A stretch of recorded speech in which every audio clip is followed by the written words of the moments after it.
That's not entirely true, Dr. Emerson interjected.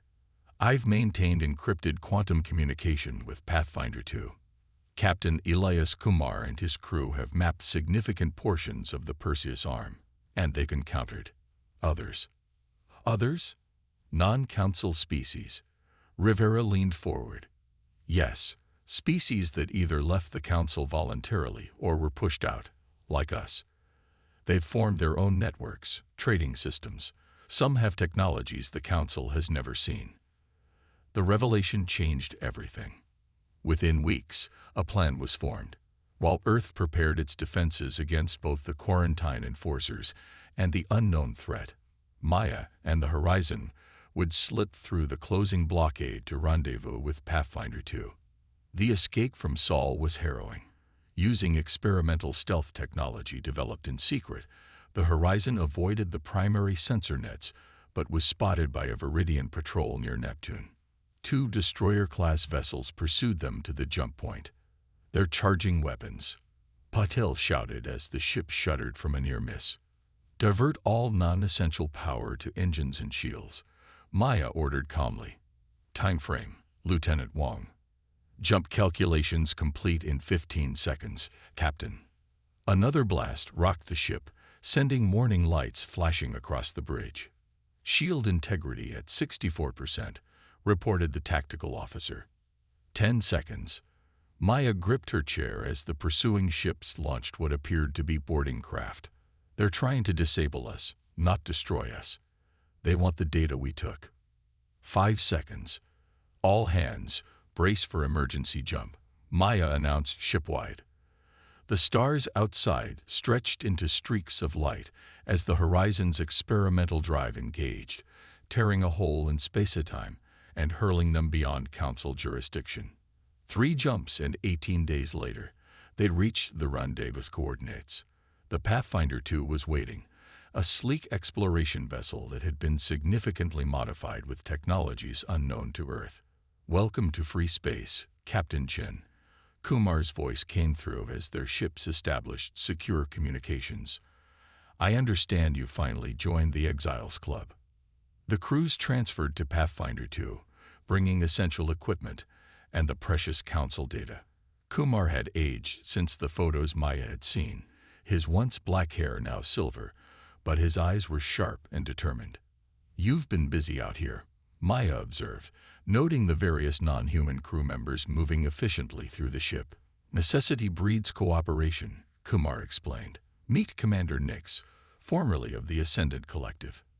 The tall, blue-skinned humanoid inclined her head. Her species had been among the first to be pushed from Council space centuries ago, when they refused to slow their technological advancement. And this is Trell, once chief engineer for the Vosh hierarchy. The stocky, 6-limbed being made a gesture Maya didn't recognize but assumed was a greeting. The Vosh had been forced out after attempting to settle a disputed region. We're not alone out here, Captain, Kumar continued. There are dozens of exiled species, hundreds of independent worlds. We've been building something the Council fears more than any external threat, a true coalition based on mutual respect and advancement. Maya's curiosity piqued. And what does this coalition know about the disappeared outposts? Kumar's expression darkened. Come with me. There's something you need to see.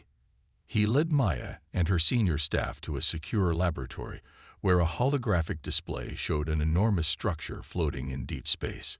It resembled a mechanical web with a pulsating core, nearly 5 kilometers across.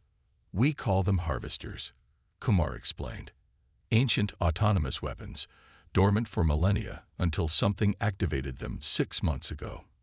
What do they harvest? Dr. Emerson asked, though his tone suggested he already knew the answer. Technology, resources, and knowledge. Commander Nix answered. They absorb advanced civilizations, incorporating useful aspects and discarding the rest. The Council knows about them, Maya realized. That's why they're quarantining Earth, not to protect themselves from us, but to use us as a distraction. Kumar nodded grimly. Precisely. They faced harvesters before, centuries ago. Their solution was to sacrifice less developed worlds to buy time. But there's more, Trell added, his translator converting his clicks and whistles to English. We've discovered something the Council either doesn't know or has hidden. The harvesters were created by a species the Council eradicated long ago. The predecessors. The revelation stunned Maya's crew. The Council had always portrayed itself as a benevolent alliance, guiding younger species toward peaceful development. How do we stop them? Maya asked, focusing on the immediate threat. That's where you come in, Kumar said. Your ship brought Council security protocols we need, and we have something that might save Earth, if we can reach it in time. On a holographic star chart, he highlighted a distant system where another Pathfinder vessel had discovered an ancient facility. The predecessors left failsafes, ways to control or deactivate their creations if they ever malfunctioned. Maya studied the chart, the pieces falling into place. So we find this failsafe, use it to stop the harvesters, and then what? Return to Earth and accept the quarantine. Kumar smiled, but there was an edge to it. No, Captain. We show the galaxy that the exiles aren't just survivors. We're the future. And it's time for the Council to face a reckoning for all those they've sacrificed in the name of their perfect order. As Pathfinder 2 prepared for the journey to the predecessor facility, Maya stood on its observation deck, watching unfamiliar stars. Earth had been cast out, declared unworthy by the Council's standards. But perhaps exile wasn't a punishment, it was liberation. Behind her, the combined crews of humans and fellow exiles worked together, each bringing unique perspectives and technologies. They weren't just fighting for survival anymore. They were building something new, something better. Orders, Captain. Lieutenant Patil asked, joining her at the viewport. Maya turned from the stars, determination shining in her eyes. Set course for the predecessor facility. It's time humanity forged its own path. The rise. The Pathfinder 2 dropped out of faster-than-light travel at the edge of a binary star system, its sensors immediately mapping the surrounding space. Ahead lay their objective, an immense orbital structure circling a barren planetoid, its architecture unlike anything in Council records. The predecessor facility, Captain Kumar announced, his voice hushed with reverence. We've been studying it from a distance for months, but we lack the Council access codes to enter safely. Maya studied the ancient installation through the view screen. Unlike the sterile geometric precision of Council architecture, the predecessor structure featured flowing, organic curves interwoven with crystalline nodes that pulsed with faint energy. How old is it? She asked. At least 50,000 years, answered Trell, the six-limbed engineer.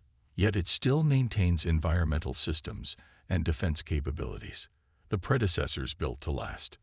Dr. Emerson approached the view screen, his eyes wide. The archaeological significance alone is staggering. An intact facility from a pre-Council civilization. We're not here for archaeology, Doctor, Maya reminded him gently. We need the failsafe to stop the harvesters before they reach Earth. As they approached the ancient station, Maya couldn't help but wonder about the species that had built it. The Council records mentioned little about the predecessors except that they had been deemed incompatible with galactic harmony and subsequently removed from consideration. Initiating docking sequence, Lieutenant Wong announced from the navigation console, using the Council protocols now. The stolen access codes worked. Defense systems that had repelled previous attempts to explore the facility now remained dormant as Pathfinder 2 established a connection with one of the many docking arms. Atmospheric analysis shows breathable air inside, reported Commander Nix. But I recommend environment suits for the initial exploration team. Maya nodded. Agreed. Dr. Emerson, you'll accompany me along with Commander Nix, Lieutenant Wong, and 2 security officers. Captain Kumar, please maintain position and be prepared for immediate extraction if necessary. The interior of the facility was unlike anything Maya had ever seen. Corridors seemed to shift subtly as they walked, adapting to their presence. Lights activated automatically, casting a soft blue glow that emphasized the flowing architecture. "It's responding to us," Wang observed, checking his scanner. "The facility appears to be waking up." They followed holographic guides that appeared at intersections, leading them deeper into the structure. Maya noted that the symbols and patterns differed significantly from Council standard designs. Where Council technology emphasized order and conformity, this space celebrated diversity and adaptation. "The central chamber should be ahead," Nix said, consulting a map they'd constructed from previous scans. "If the failsafe exists, that's where we'll find it." The chamber they entered was vast, a perfect dome with a central platform surrounded by what appeared to be control stations. As they stepped inside, the entire room illuminated, and a holographic display activated above the platform. It showed the galaxy in miniature, with pulsing points of light representing the harvester machines. One cluster was moving inexorably toward Earth. "How do we access the controls?" Maya asked, approaching the central platform cautiously. Before anyone could answer, the hologram shifted, reforming into a humanoid figure composed of light. It spoke in an unknown language, its voice melodic but incomprehensible. "Translators not working," Wang reported, adjusting his device. "The language isn't in any database." Dr. Emerson stepped forward, studying the figure with intense fascination. "Try the Council's historical archives, the ones we downloaded before leaving." Wang nodded, linking his device to the ship's computer. After a tense minute, the figure's words began to make sense. "Failsafe protocols require authorized activation. Please present credentials." Maya exchanged glances with her team. What credentials would a 50,000-year-old system accept? "Captain," Emerson called, examining one of the control stations. "Look at this." He pointed to a small depression in the console's surface, roughly the size of a human palm. Intricate patterns surrounded it, reminiscent of neural pathways. "I believe it's a biometric scanner, but not for physical characteristics. This technology might be scanning for thought patterns." "Thought patterns," Maya echoed skeptically. Nix moved closer, her expression thoughtful. "The predecessors were rumored to be telepathic. Their technology might respond to cognitive signatures rather than physical ones." "Great," Maya sighed. "So we need a long-dead telepath to activate this thing." Emerson shook his head. "Maybe not. The Council fears human adaptability for a reason. Our brains are remarkably plastic compared to most Council species. If this system is scanning for certain cognitive capabilities rather than specific patterns, you think a human might be compatible?" Maya asked. "Worth trying," Emerson replied with a shrug. "Unless anyone has a better idea." No one did. Maya approached the console, removed her glove, and placed her palm on the depression. For a moment, nothing happened. Then a warm sensation spread up her arm, and the holographic figure turned toward her, its light brightening. "Cognitive pattern accepted," it announced. "Unusual variation, but within parameters. Access granted to emergency protocols." The hologram expanded, showing detailed schematics of the harvester machines. "Please specify requested action." "We need to deactivate the harvesters approaching Earth." This system," Maya said, highlighting Sol on the galactic display. The hologram paused, as if processing. "Warning. Full deactivation of all Sentinel units would leave network vulnerable to Category 1 threats. Alternative. Reassign units to defensive perimeter status." Maya frowned. "What's a Category 1 threat?" "Entities capable of destroying all biological life in the galaxy," the hologram replied matter-of-factly. "The Council of 17 has been classified as a potential Category 1 threat due to demonstrated willingness to sacrifice developing species." The revelation stunned Maya's team. Commander Nix recovered first, her blue skin darkening with emotion. "The predecessors created the harvesters to protect developing civilizations from the Council, not harm them." "Confirmed," the hologram stated. "Sentinel units were designed to preserve biodiversity and prevent hegemonic dominance by any single philosophy of development." Then why are they destroying outposts? Maya demanded. Error in primary directives occurred following attempted Council override of core programming. Sentinels reverted to defensive protocols, identifying all Council-affiliated technology as hostile. Everything suddenly made terrible sense. The Council hadn't just removed the predecessors, they had attempted to hijack their technology, corrupting it in the process.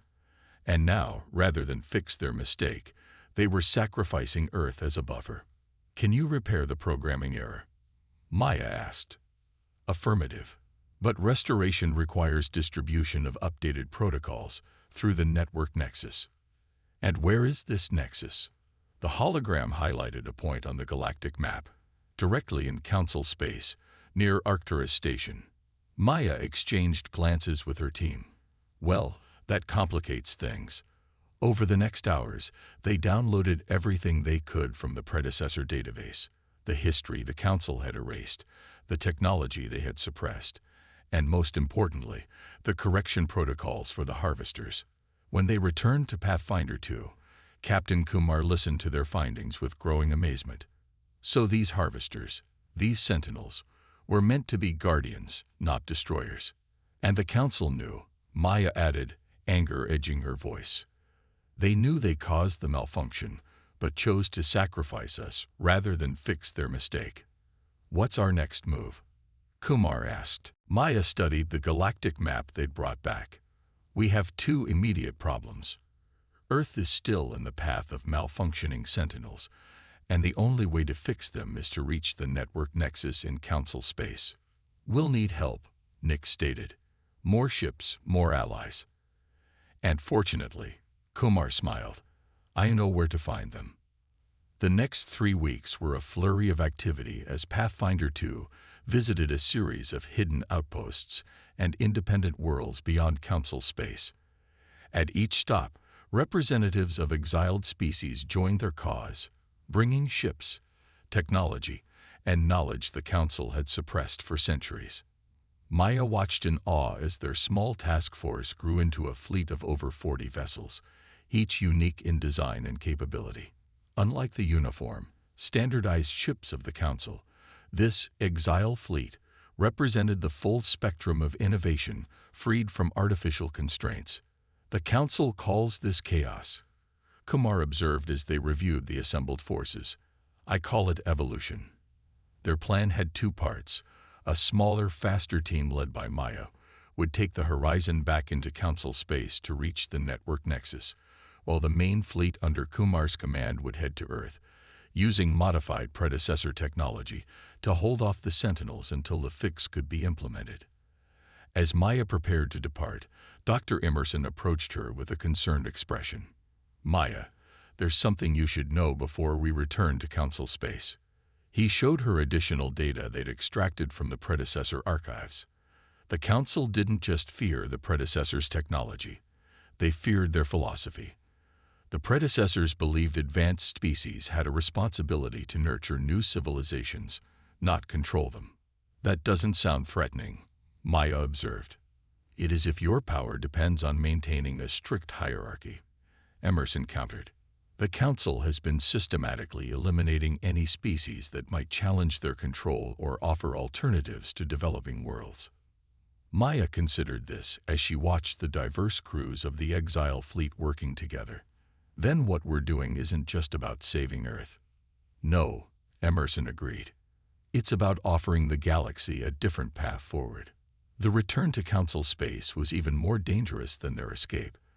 The Horizon, now upgraded with predecessor stealth technology, slipped past patrol vessels and automated sentries, heading directly for Arcturus Station and the nearby network nexus. They found the Council in chaos.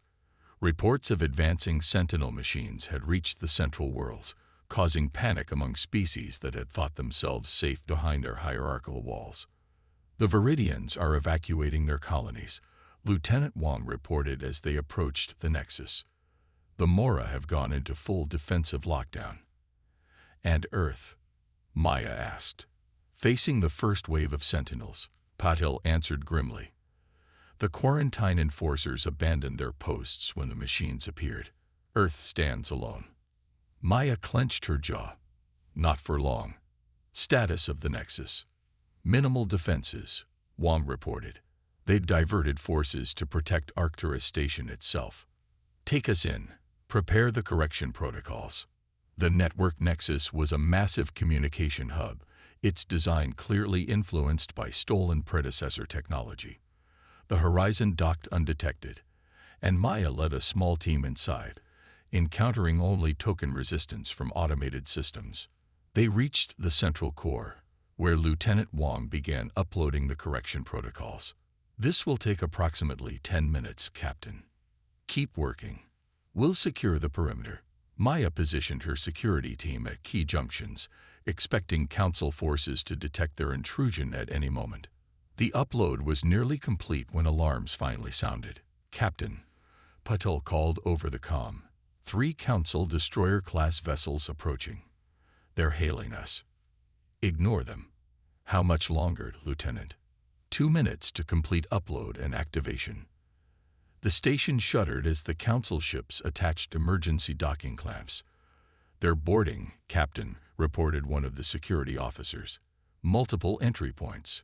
Hold them off. We need those 2 minutes.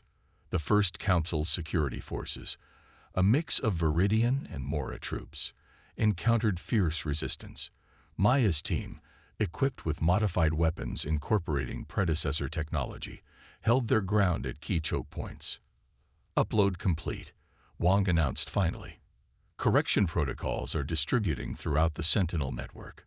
Back to the ship, Maya ordered. Move. They fought their way back to the horizon, sealing bulkheads behind them to slow pursuit. As they prepared for emergency departure, the main view screen activated, showing the stern face of Counselor Tarek, supreme leader of the Viridian hierarchy. Captain Chin, he said, his voice cold with controlled fury. You have violated quarantine, stolen restricted data, and now trespassed on Council property. Surrender immediately. I don't think so, Counselor, Maya replied. Check your tactical displays. The Sentinels have stopped their advance toward Council space. We've corrected the malfunction you caused. Tarek's composure slipped slightly. What have you done? Fixed your mistake, and now the Sentinels are resuming their original programming, protecting developing civilizations from exploitation, starting with Earth. This is impossible, Tarek insisted. The predecessor technology was incompatible with your control. Maya interrupted. That's because it was never meant to control. It was meant to nurture diversity, something you've been systematically destroying for millennia. Before Tarek could respond, Lieutenant Wong called out, Captain, multiple FTL signatures detected approaching Earth. It's the exile fleet, and they've engaged the Sentinels. Maya smiled. It seems humanity isn't as isolated as you thought, Counselor. And neither are all the other species you've cast aside. The Horizon broke free of the station, evading pursuing vessels as it jumped toward Earth. When they arrived, they found an astonishing sight. The exile fleet working in concert with the now reprogrammed Sentinels to create a defensive perimeter around the solar system. Earth's defenses, though damaged, had held long enough for help to arrive. As the Horizon approached, they received a transmission from Defense Minister Khalid. Captain Chen, he said, visible relief in his expression. Your timing is impeccable. And your friends are quite impressive. Maya smiled. Minister, I'd like to introduce you to the future of galactic cooperation. In the days that followed, representatives from Earth met with the leaders of the Exile Fleet and the newly reconnected Sentinel Network. Together, they established the Foundation, an alliance based on the predecessor principles of mutual respect and diverse development paths. Word spread quickly throughout the galaxy. Systems that had chafed under Council restrictions began to declare independence, protected by Sentinel units that now fulfilled their original purpose. The Council, faced with this fundamental shift in power, was forced to negotiate. 6 months after their return to Earth, Maya stood on the observation deck of Horizon, now designated as Earth's diplomatic flagship to the Foundation worlds. Beside her stood Dr. Emerson, watching shuttles arrive for the first official assembly. "Did you ever imagine it would come to this when we were exiled?" Emerson asked. Maya shook her head. "I was just trying to save Earth. But sometimes, being pushed out of what you know is the only way to discover what could be." Below them, representatives from over 50 species, former council members, exiles, and newly contacted civilizations, gathered to build something unprecedented. A galactic community where diversity was celebrated, not controlled. The council thought exile was a punishment, Maya said quietly. Instead, it was the beginning of everything. As stars shimmered beyond the viewport, Maya reflected on humanity's journey. Cast out and left to die by those who feared their potential, they had instead forged connections that transformed the galaxy. The path forward wouldn't be easy, but for the first time, it would be open to all. Left to die, humanity hadn't just survived. They had created a legacy that would endure among the stars.